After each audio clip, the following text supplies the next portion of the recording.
Halo sederek, rahayu nggih. Mohon maaf karena kemarin beberapa teman nggih yang sudah terlanjur mengetahui nomor WA saya, yang beberapa mengajak live streaming atau menelpon biasa menika saya baru bisa nyemayani nggih. Kemarin itu saya habis ziarah Wali 5, nggak sengaja, iseng-iseng saya diajak temen itu, diajak ke ziarah Wali 5 karena saya juga penasaran, ingin mengetahui bagaimana sih ziarah-ziarah yang banyak orang tuh rame-rame senang melakukannya.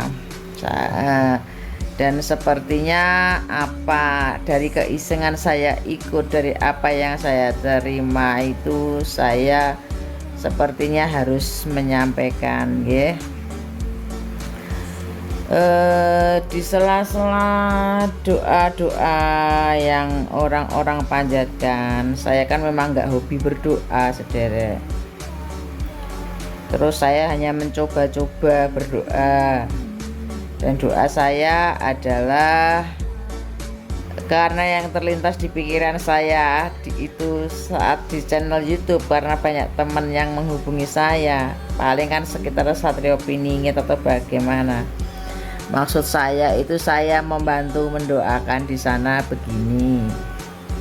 Saya berdoa tapi berdoa saya tuh entah ini doa atau enggak, saya tuh melakukan penagihan yang saya sendiri mengucapkannya itu tiba-tiba. Saya menagih tanah Jawa 500 tahun, janjinya dikembalikan. Saya begitu saja terus dan membolak-balik kata Hana Caraka atau Ngoto Bogomo, dibolak-balik gak jelas tapi gak secara urut. Yang penting saya baca dari belakang, tapi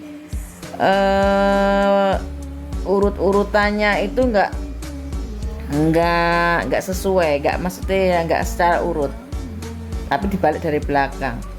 Dan ada keajaiban di sana sederek. Coba sederek BE yang mau berdoa seperti saya, nikmati sensasi keindahan jawaban dari alam gitu.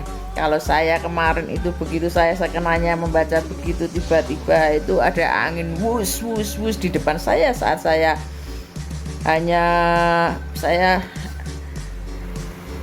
tangan saya ginikan gitu dua di depan gitu, terus saya bilang gitu, ternyata ada seperti jawaban-jawaban alam.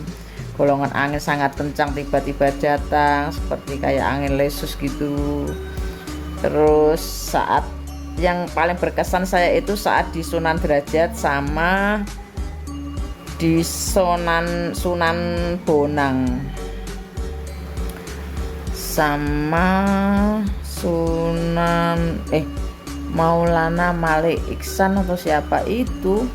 Saya nggak mengenali, saya jadi nggak memperhatikan itu di mana, tapi yang paling kencang begitu saya mendapat sensasi itu saya dapat di Sunan Derajat paling kencang. Dan saat di dalam cuaca yang bagus, tiba-tiba saat saya berdoa tiba-tiba hujan deras. Begitu selesai hujan reda, itu saya anggap adalah restu pangestu dari doa tersebut. Dan saya lupa apa yang saya doakan.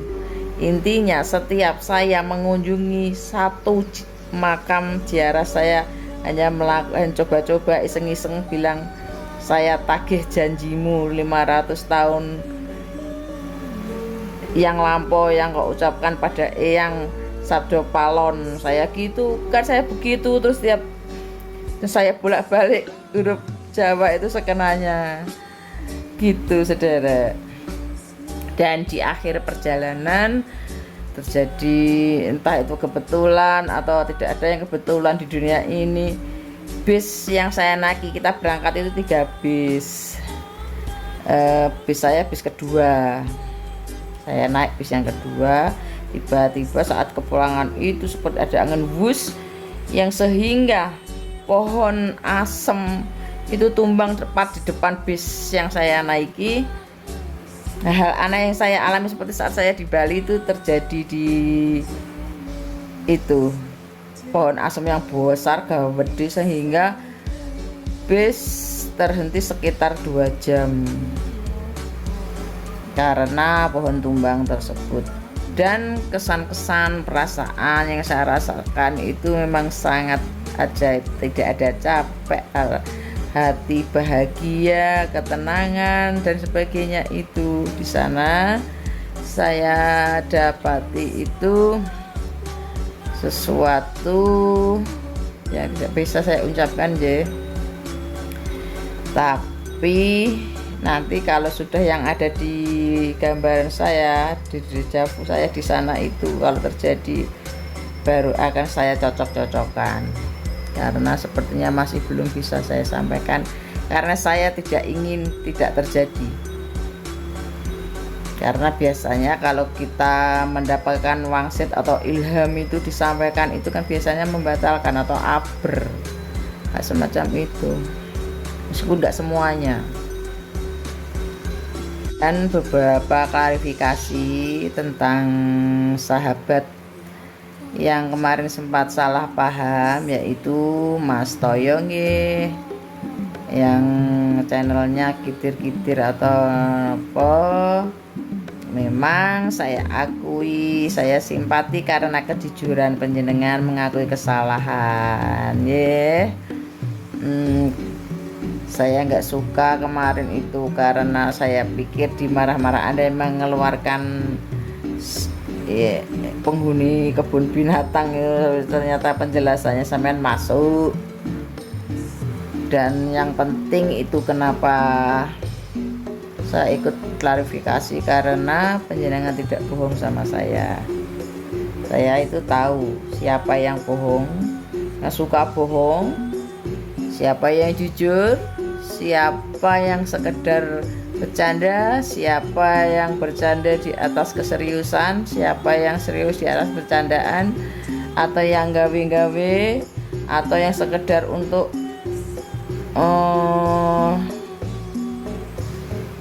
ada udang di balik rempeyek, atau yang sekedar modus.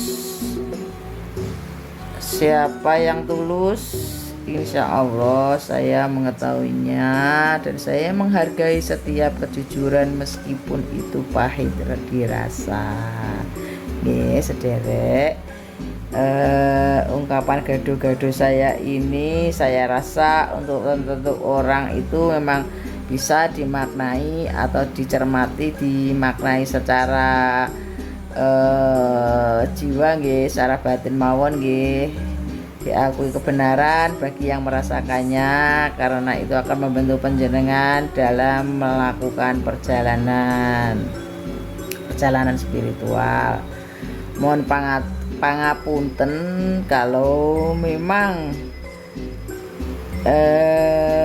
yang terjadi kesalahpahaman atau entah jenengan atau saya yang salah paham. Pokoknya setiap ada miss di antara kita itu memang sudah dari sananya gitu aja, kalau tidak ada klarifikasi. Kenyataannya saya yang terjadi miss kemarin sama Mas Toyo sekarang sudah clear dan sekarang kita menjadi sahabat ye. Rahayu sederek, semoga kita diberkahi keselamatan hati, keselamatan pikiran dan keselamatan alam.